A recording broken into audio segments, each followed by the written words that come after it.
So I'm here with the amazing Heather Stone, Vice Chair of American Democrats in Israel, formerly Democrats Abroad, Israel. For those who didn't realize that there's been a name change, we are now American Democrats in Israel. Yes, we Hi, are. Heather, how are you? Thank you very much, Ilana, for hosting me. My Um, pleasure, I'm Heather. I'm uh, I'm I'm doing as well as one can under the circumstances, living in Israel, Yeah, a year out from October 7th. mhm. Complicated days. Uh, Yeah, really complicated times. yeah, very hard, going through the holiday of Sukkot now. Yeah, But yeah, hanging in, as hanging they in. say, hanging Yeah. in. Right. Well, there's no alarms or sirens right this second, so that's already a plus. God willing, we'll be able to get through this conversation without any sirens. Let's hope that God willing. God willing. God willing. So, we are 3 weeks away from the American elections. These are Yeah, a little less actually. I think it's a little 17 less. days. Is it less than two 17 days. weeks? Yeah, Okay. yeah. So, what a crazy election season it's been also.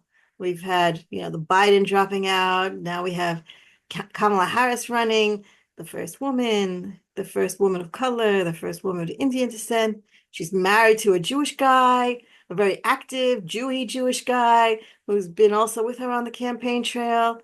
She's done a lot of really interesting things for us. She brought the October 7th video about sexual abuse on October 7th. She brought that to a White House hearing. She's been very active in meeting with Jewish communities. So how are you feeling about this election? Well, I'm very positive about Kamala Harris. I'm very positive about our chances of electing the first woman president, Yeah. our second Black president, and our first um, woman of South Asian descent. Mhm. Um, and But it's going to be a very close election. We Yeah. cannot fool ourselves at all. Yeah.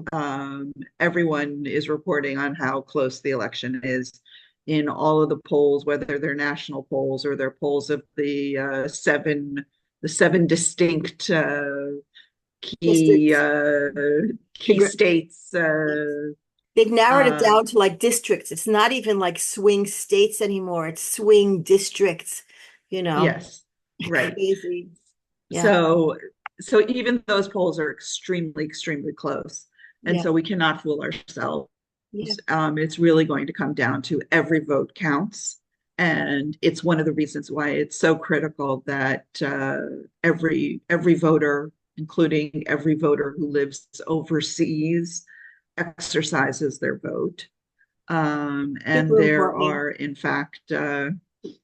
fact tens of thousands, hundreds of thousands of Americans who live in Israel who have the right to vote, and they should exercise their right to vote, and get out to What can vote. you do to people who are listening to this and want to say, okay, yay, I'll vote. What should they do? Well, they should go right away to votefromabroad.org. That's all one word, votefromabroad.org. Mm. Fill out the FPCA form, which is the federal postcard application. It takes 5 to 7 minutes to fill out the form. When you're filling out the form, check the box to have your ballot sent to you by email. And when you complete the form, it will tell you where it needs to be sent. Many of the states actually allow for the form to be sent via email. So the process will allow you to just upload it and send it from your phone via email directly. Fantastic. So you don't even need to download it. But if you need to download it, the form will tell you that you need to download it and print it and scan it, etc. So follow the instructions, Yeah. and send it off right away. And I'll share If you links. I'll share links to all the places, also to you and to the organization.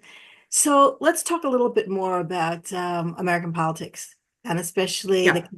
So I just wanted to get that out of the way because we get, I get lots of people asking me all the time what to do. So I just wanted to make sure we get that information out there. terrific. Yeah. So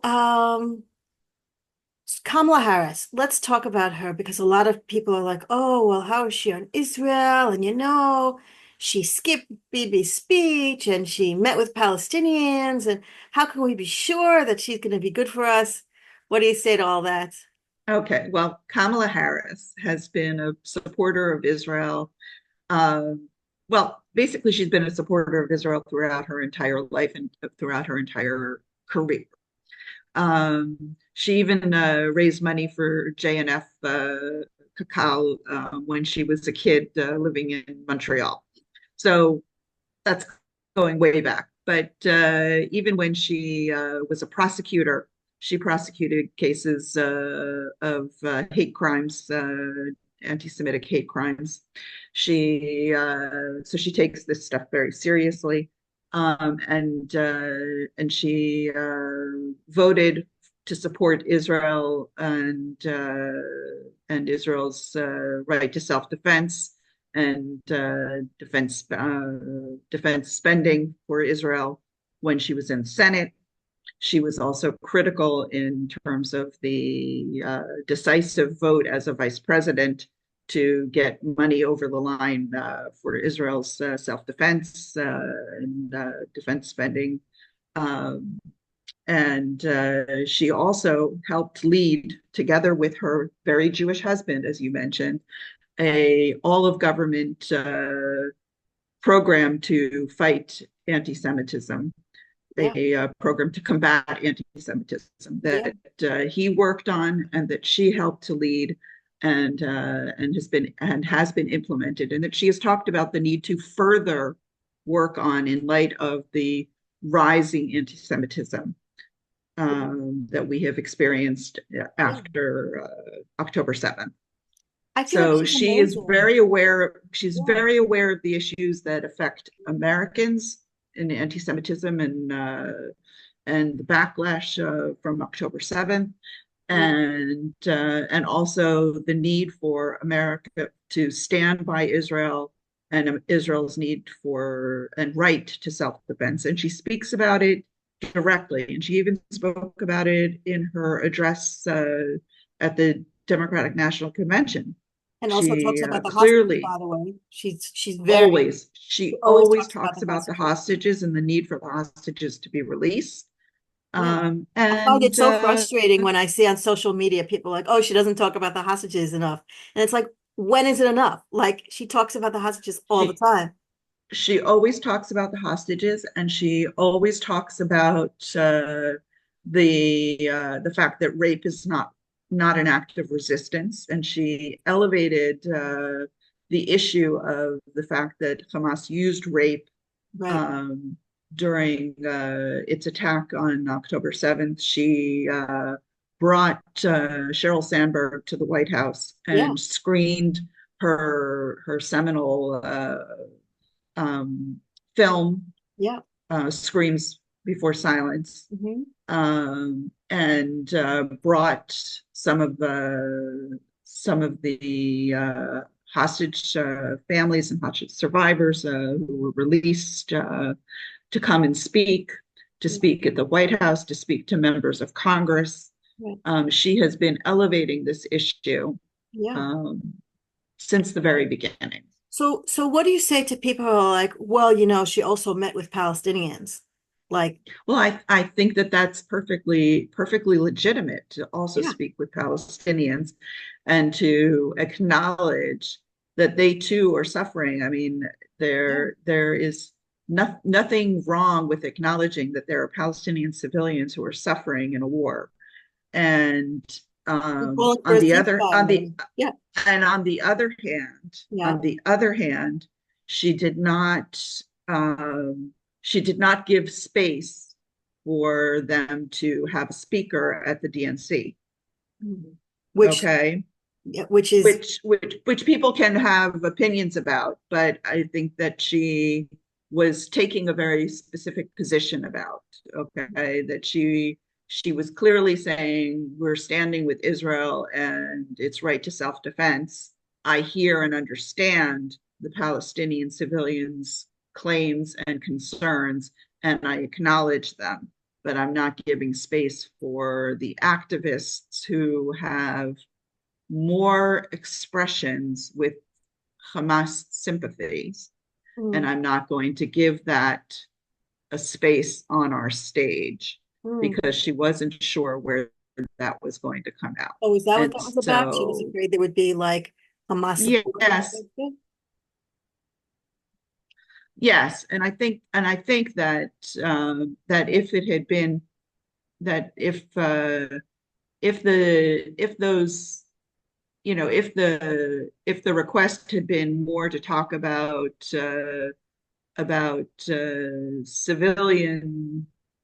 civilian concerns, Mhm. they might have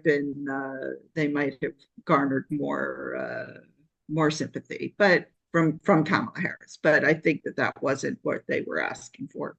Oh, interesting. Um, She's gotten a but lot of she's gotten a lot of backlash from the Palestinian community and Muslim Americans who have like, because what they're asking for is a ceasefire, and they're asking for an embargo of Israel, an arms embargo. That's what they're asking for, and she is not willing to do that. still, Okay. And mm, I think that that should send a strong message to Jewish voters who want to support Israel and who are concerned about should they support Harris or not support Harris, that that's her message. She supports Israel and she will always support Israel and its right to defend itself. mm.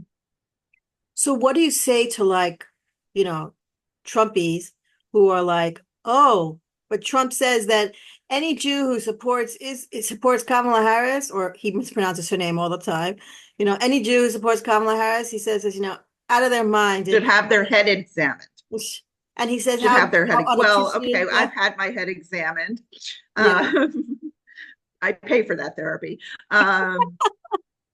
Anyway, no, truly, really what we should do is we should listen to Trump's own security advisors, the generals who were around him, who say that in a second term, his support for Israel wouldn't be guaranteed. guaranteed. Yeah, John Bolton said that. Milley, who said that he's dangerous and a fascist. right. The way he treated the Kurds in his first term is certainly the way he could treat Israel if it suited him. Israel should not take for granted that a Donald Trump presidency would be supportive of Israel. And everyone who says, "Oh, but his daughter and his son-in-law are Jewish," and they like to make all kinds of claims about how they're more Jewish because they're Orthodox as opposed to um, um, Harris's husband, who is Reform and therefore has greater claims to being more Jewish as opposed to less Jewish, because we all know how Israelis like to disparage non-Orthodox Jews. Um, but quite honestly, Ivanka and Jared are out of the picture, and they're staying home during this election Which is in New York better that City. way. Which is No, but they're out of the picture. They made it clear that they are not participating. And if anyone thinks that they're going to protect Jewish interests in a second Trump presidency, they should think again. right, right. Plus, the It's truth it's is, it's all it's a Jews should be wholly terrified. evangelical show. Jews should be terrified by a threat like that. Jews should be terrified by a threat that's around loyalty. Well, if Jews are not loyal enough, then what's Well, next? he's been calling us disloyal for Yeah, years. yeah, I and that should remember be terrifying. I mean, I got a yeah, phone call during the Trump presidency. I got a phone call to appear on the radio here in Israel because we'd been called disloyal. yeah, um, as Jews. Yes, he's been calling us disloyal for years. This is nothing new. I mean, And putting the Israel issue aside, you know, that, Jews have other concerns besides Israel. Jews have concerns, first of all, as Jews and also as human beings in general. But talking as Jews, we should absolutely be terrified by the prospect of having someone in power who likes authoritarianism and has a habit of calling us disloyal. That should be the most terrifying thing for us as a people. Do you agree? well, if Jews know their history, Mm, they should be absolutely shaking in their boots. yeah. Okay. And they should be checking their passports and making a run for it. Yeah. And plus, They should have a go bag and be ready to go. it's terrifying. These are terrifying times we're living in. Okay. So, all right, Heather. So, anything else you want to share with us about the elections and any other messages you want to get out to people?